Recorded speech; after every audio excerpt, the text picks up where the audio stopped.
Okay, so, as a philosopher, you're constantly wrestling with these big fundamental questions, Yeah. right? And that's exactly what we're doing today. We're diving deep into a concept that's been at the heart of political philosophy for centuries, citizenship. Yeah. But we're not just looking at it from like a dry legalistic perspective. We're really trying to get at the core of what it means to be a citizen, those philosophical assumptions and tensions that underlie the whole idea. Exactly. And to guide us in this deep dive, we're turning to, well, you could say, a pretty hefty but essential source, the Stanford Encyclopedia of Philosophy's entry on citizenship. It was recently updated in September 2023, so it's very much current with the latest scholarship. Yeah, this isn't exactly late reading, so I appreciate you joining me to Right. break it down. It's a huge topic, of course, but we're going to focus on those aspects that, well, I think will be particularly interesting to a philosophical mind. We'll look at the fundamental elements of citizenship, those essential components that define it. Right. And we'll explore those different perspectives on what it means to be a citizen, those major philosophical frameworks like republicanism and liberalism, and how they approach this concept. Where do they agree? Where do they fundamentally diverge? Because as you know, there's a long history of debate there. There really is. And of course, we can't ignore the elephant in the room, can we? Yeah. How do contemporary challenges like, internal diversity and globalization shake up our traditional understandings? Do they force us to rethink those categories? Do they expose inherent limitations in the concept itself? These are really crucial questions. And as philosophers, we might even push this even further to the very limits of citizenship. Like, who qualifies? What are the criteria for inclusion? Could we conceive of traditionally excluded groups or even, and this might sound radical, non-human animals as having a legitimate claim to citizenship? I mean, this deep dive is going to take us into some pretty fascinating and maybe uncharted territory. It definitely is. It's going to be a thought-provoking journey. Mm-hmm. So to start unpacking this philosophically, right, let's lay out the groundwork. The entry identifies three core dimensions of citizenship: legal status, political agency, and identity. Yeah. That's a really helpful framework to start with. So legal status, that refers to those formal rights and responsibilities that come with being a recognized member of, well, a political community. Think of things like your fundamental rights, freedom of speech, freedom of assembly, right? Yeah. Your obligations under the law, paying taxes, for example, and your access to societal benefits, healthcare, education, all of that. Okay, so that's the sort of the official legal framework. Yeah. Then there's political agency, right? That's about your capacity to actually participate in shaping the political life of your community, your ability to have a voice, and hopefully to make a difference, right? Exactly. It's not just about being a passive recipient of rights and laws. It's about having the opportunity to actively engage in the political process, to vote, to run for office, to protest, to organize, to advocate for change. And then there's identity, right? Right. And this is where things start to get really interesting, I think, because it moves beyond those more formal aspects of citizenship. It's about that, crucial sense of belonging, that feeling of connection to a shared political entity, a sense of we-ness, a shared fate. It is. It's about feeling like you're part of something larger than yourself, that you have a stake in the well-being of the community, and that the community recognizes you as one of its own. It goes beyond just legal status. It's about that emotional and psychological sense of connection. And these three dimensions, they're not, just sitting there in isolation, are they? They're deeply intertwined. They are. They really inform and influence each other. I mean, think about it. The rights you have as a citizen, they're what enable you to engage politically, to have that agency. Right. And that very active participation can, in turn, foster a stronger sense of self-worth, of connection to the community. And that, of course, reinforces that whole identity dimension. It's like this virtuous cycle, or at least that's the hope. That's the ideal. But of course, it doesn't always work out so smoothly, does it? The reality is that sometimes those links can break down or become distorted. And that's when we start to see those really challenging philosophical questions emerge about, fairness, equality, inclusion, the very legitimacy of the political system. Exactly. And that takes us to those two really influential philosophical models that have shaped how we've traditionally thought about citizenship. Yeah. The Republican model and the liberal model. Now, the Republican model, it has deep roots in classical political philosophy, doesn't it? It does. And the key thinkers to keep in mind here are, of course, Aristotle and Rousseau. They laid the groundwork for this model. And historically, you can see its echoes in ancient Athens, the Roman Republic, and even in those Italian city-states during the Renaissance. So it's really about that active citizen, the citizen as participant, right? It's not just about having rights. It's about exercising those rights in the public sphere. engaging in, self-government, Mm. shaping the direction of the community, right? Exactly. Civic self-rule is the core principle here. And remember Aristotle's famous definition of a citizen? He said it's one who shares in the holding of office. So it's about participating in the process of governing, both in terms of making decisions and being subject to those decisions in turn. It's a two-way street. You have responsibilities as well as rights. So it really emphasizes that political agency dimension we were just talking about. It's not just a passive condition, citizenship in this model. Yeah. It's about actively shaping the direction of the community. Now, that's a powerful ideal, but thinking about our current political climate, where do you actually see elements of this, active civic participation thriving, or maybe where are they being challenged? That's a great question and a complex one. I mean, on the one hand, we do see signs of it, right? Like in local activism and grassroots movements pushing for social change, in the ongoing debates about the role of citizens in holding their elected representatives accountable. Right. So those are all positive indicators. But then on the other hand, there are those challenges that you mentioned. Yeah. There's a lot to be concerned about as well. You see political apathy, widespread feelings of disenfranchisement, and then there's just the sheer scale and complexity of modern states. They can make individual participation feel, well, pretty insignificant, certainly much less impactful than it might have been in a smaller, more intimate, ancient polis. Right. And that's where Rousseau comes in, right?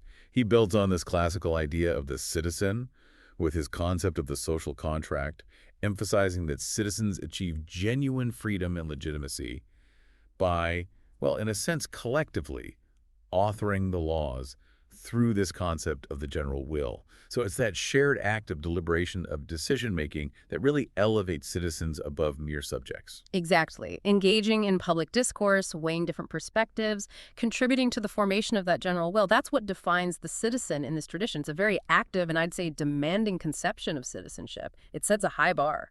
It does. It's a model that asks a lot of its citizens.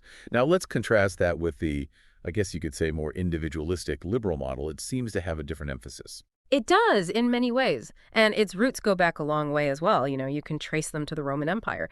And during that period, citizenship evolved more into a matter of, well, legal protection rather than that, constant active political involvement. It became, as Michael Walzer put it, an important but occasional identity, a legal status rather than fact of everyday life. So the emphasis shifts, right? It shifts to that first dimension we discussed. Citizenship as primarily a legal status, focused on being protected by the rule of law and enjoying those individual freedoms, which are largely exercised in the private sphere. So, in a way, while the Republican model is all about that engaged citizen in the public sphere, the liberal model is more about individual liberties and a certain degree of, I guess, retreat into private life. Mm. You trust in the legal framework to provide security and protection, and you pursue your own interests and goals within that framework. That's a good way to put it.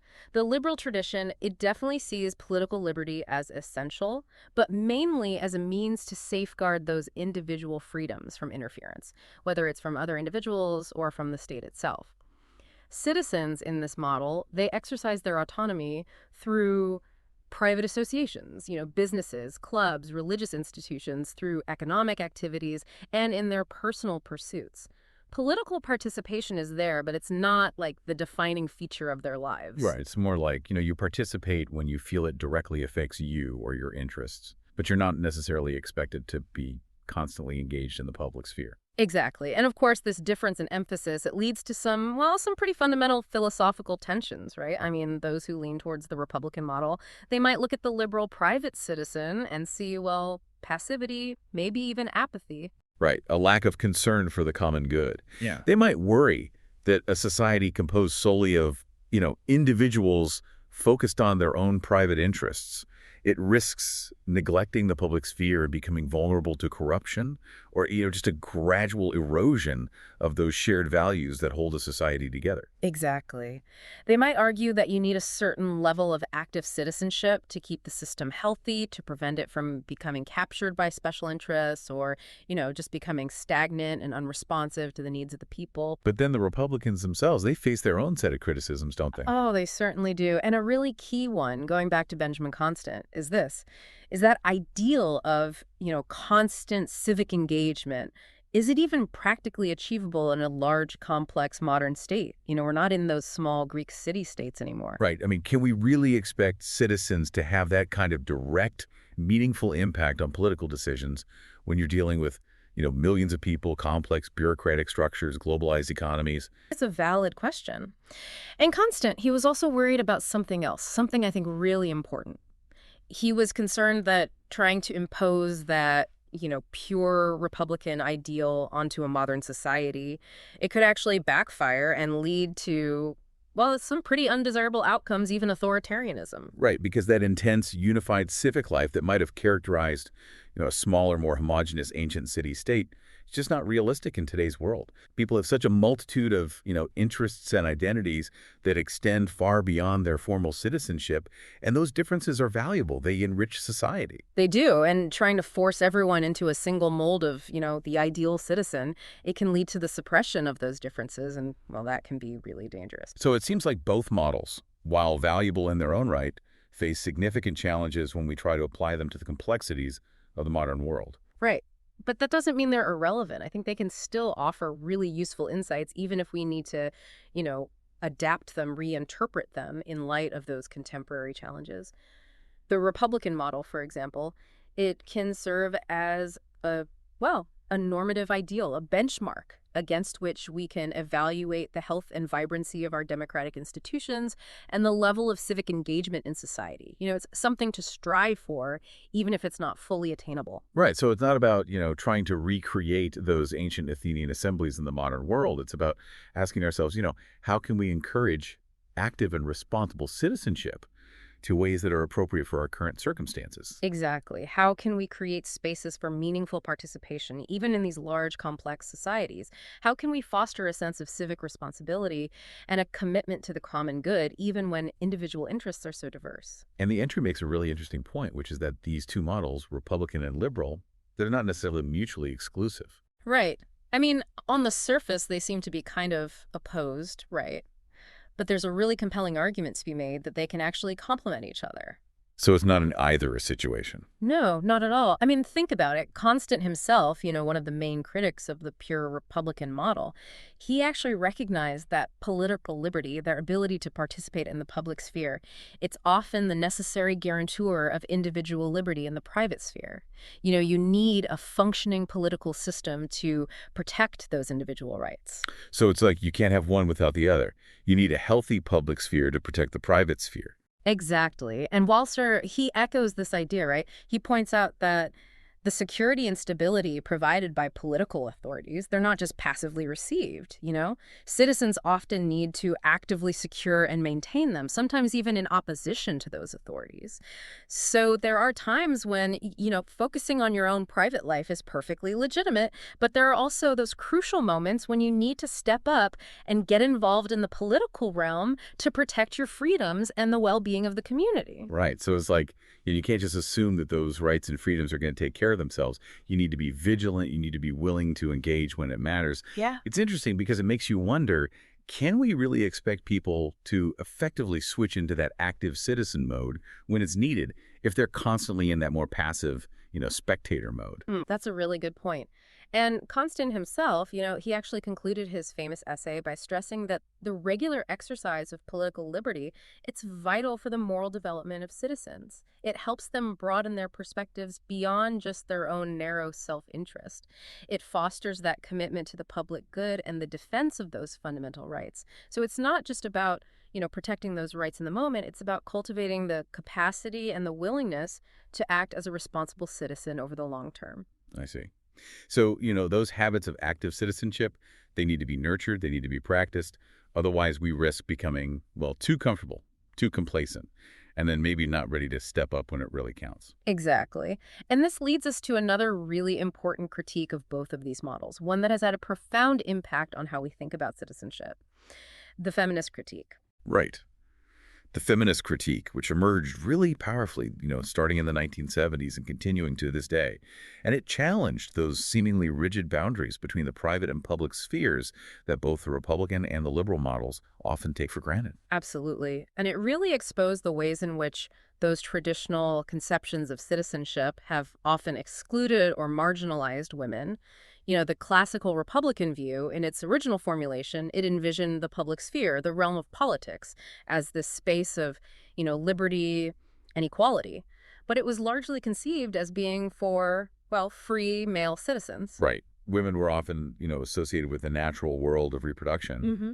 and relegated to the private household, which was seen as, a sphere of necessity, of inherent inequality. So Yeah. it's like they were excluded from that realm of freedom and equality that defined the public sphere. Exactly. And Aristotle himself, he explicitly linked the public sphere to liberty and equality specifically for male citizens, which implicitly, of course, excludes women. And that's a point that feminist thinkers have really pushed on, haven't they?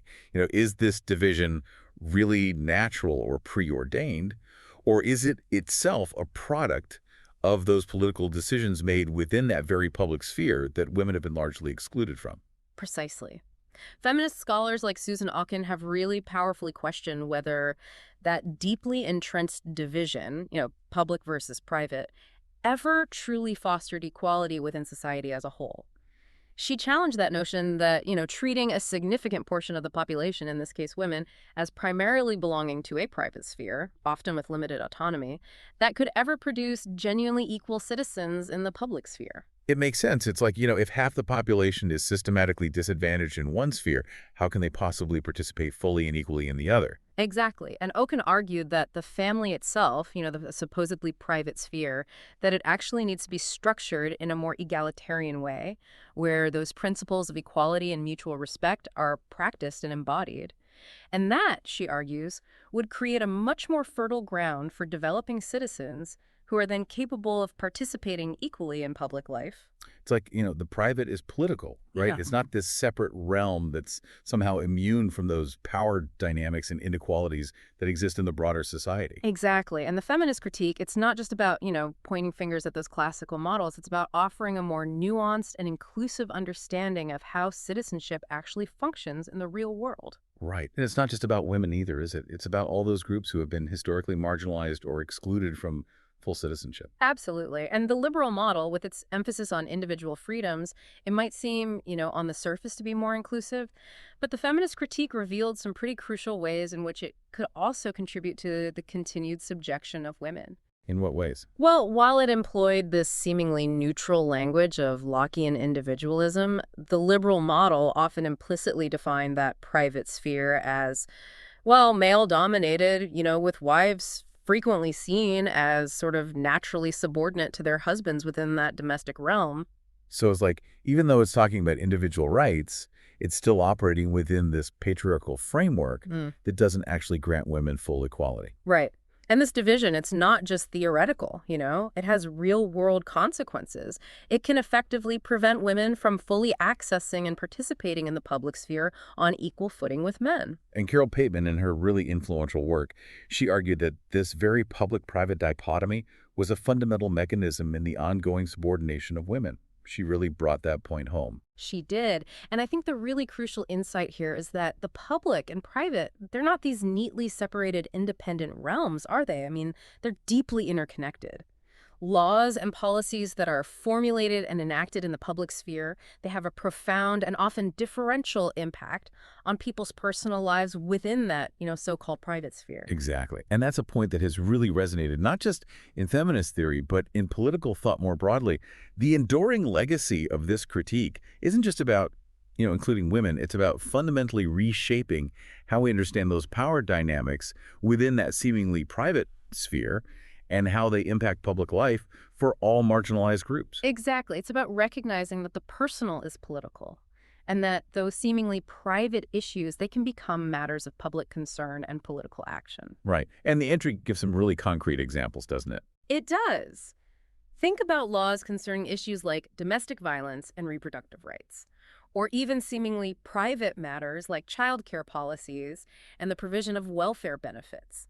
These are all shaped by public decisions, but they have deeply personal and often gendered consequences. Right. So the feminist critique is really pushing us to look beyond those abstract categories of, the citizen as this rational actor in the public sphere or the isolated individual in the private sphere. It's saying, look, citizens are situated beings.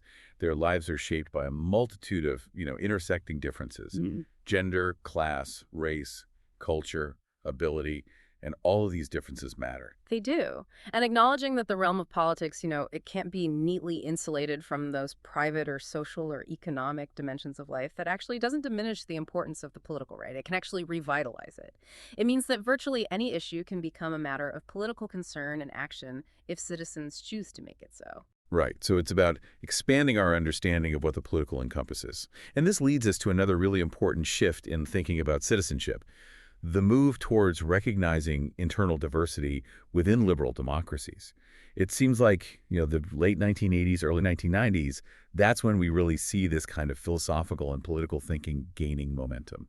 That's right, and it's partly a response to the limitations of that, well, more traditional universalist model of citizenship.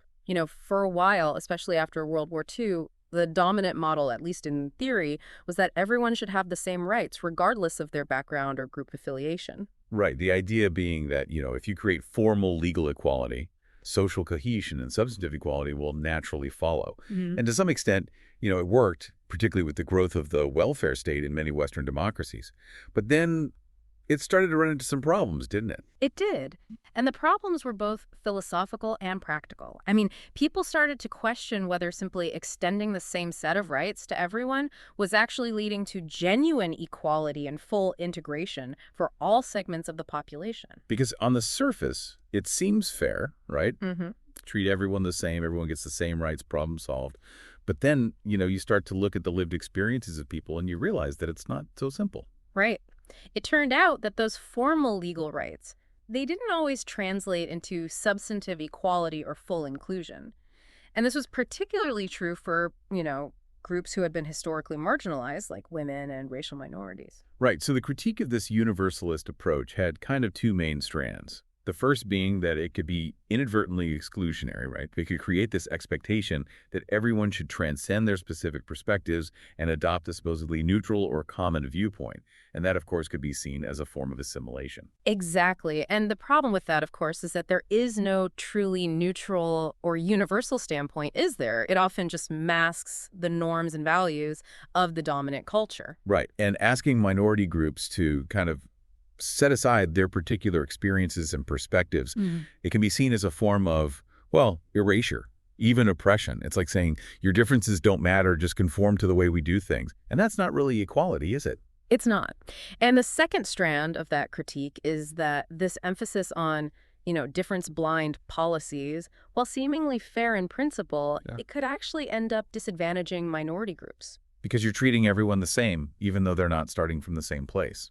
Exactly. I mean, think about it. If you have a group that has historically faced discrimination or systemic disadvantages, just treating them the same as everyone else, it doesn't actually address those underlying inequalities. It might even perpetuate them.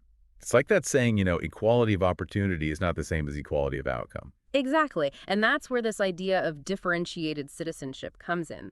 This was the alternative that started to emerge in philosophical and political discourse. So differentiated citizenship, it's really about recognizing that those differences, particularly those related to, group identity, that they can and often do matter politically. They do. And this approach, it's not about saying that everyone should be treated differently. It's about recognizing that sometimes treating everyone with equal respect might actually require different treatment.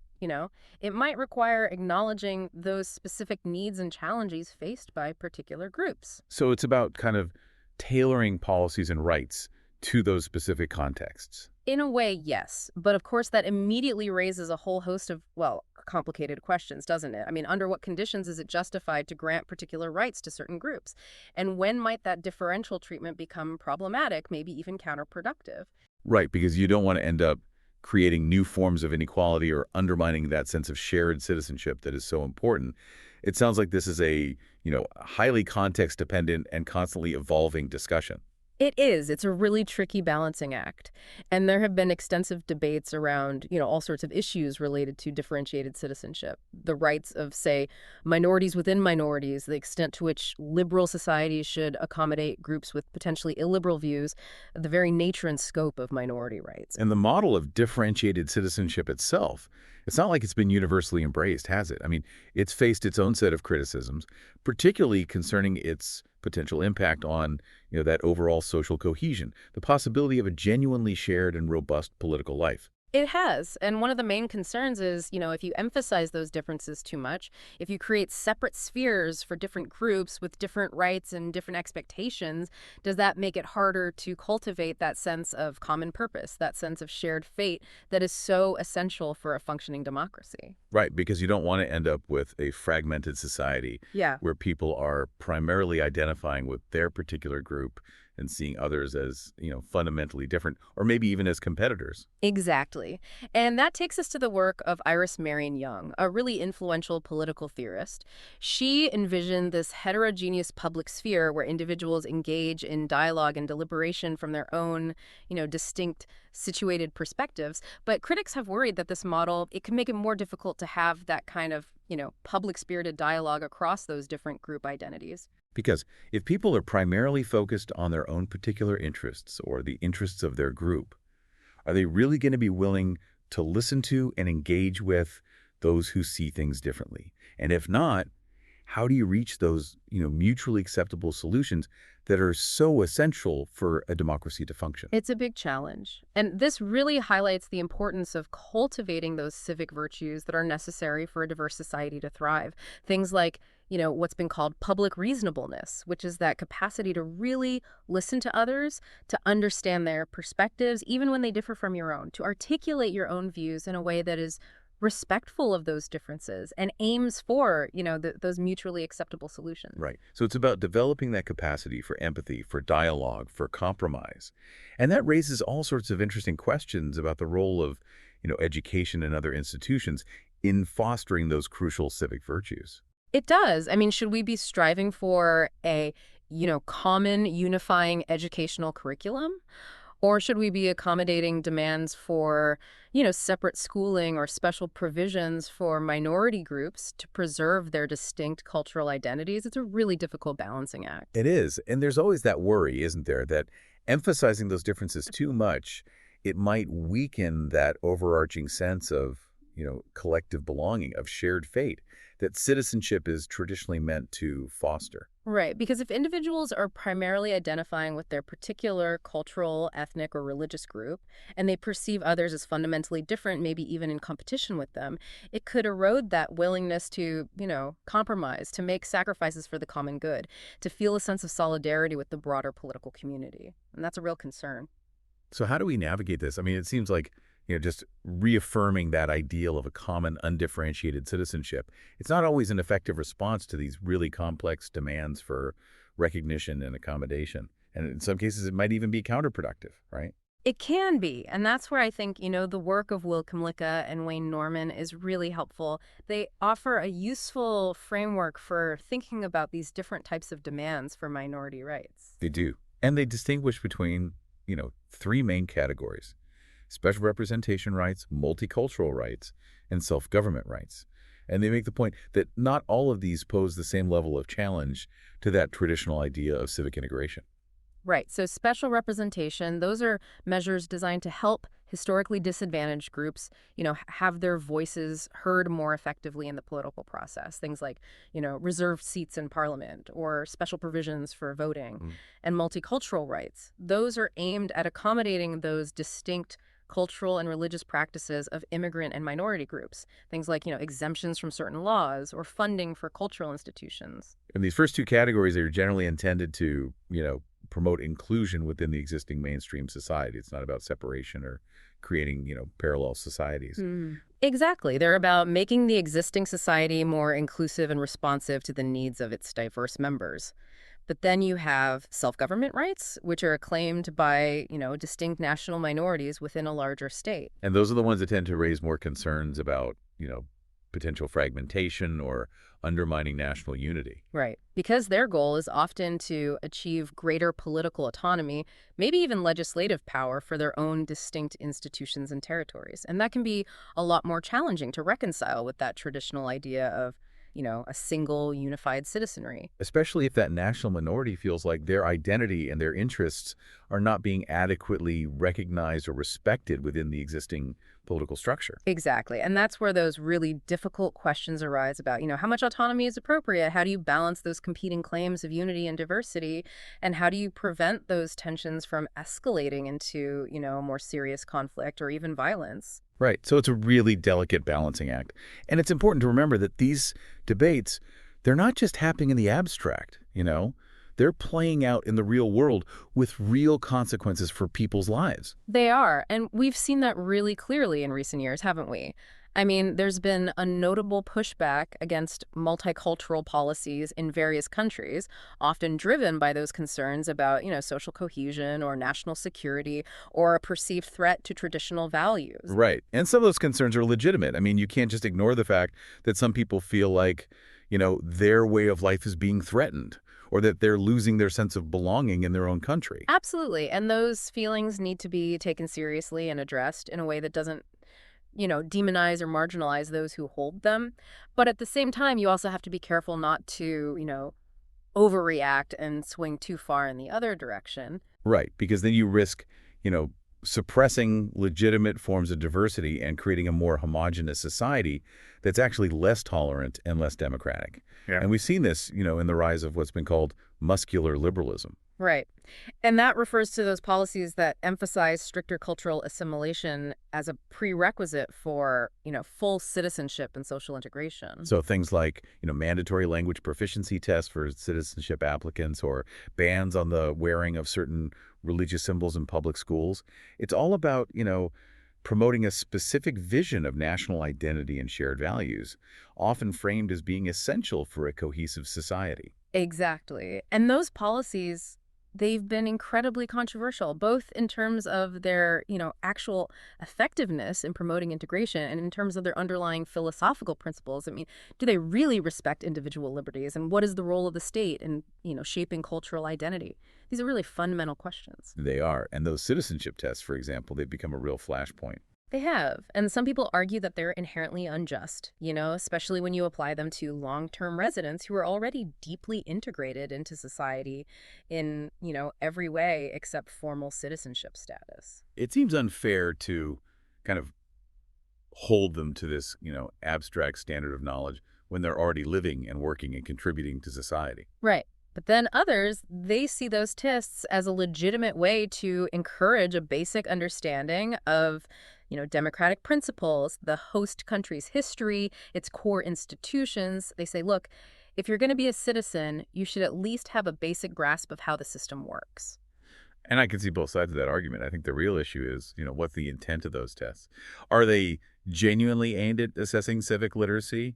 Or are they subtly designed to, weed out potential citizens based on their values or cultural backgrounds? Exactly. And that's a really tricky thing to determine, isn't it? I mean, it depends on the specific content of the test, the way it's administered, the overall context. Right. And then there's the issue of denationalization, which is, well, ethically fraught, to say the least. This is the practice of, revoking citizenship from individuals who are suspected of, terrorism or other serious crimes against the state. Right. And this is something that disproportionately affects those holding dual nationality. So it raises all sorts of questions about, is citizenship really a right? Or is it just a privilege that the state can take away? Yeah. And does this create a dangerous form of, second-class citizenship where some citizens are more equal than others? Exactly. And there are strong arguments on both sides of this debate. Those who support denationalization, they argue that it's a necessary and legitimate response to individuals who pose a grave threat.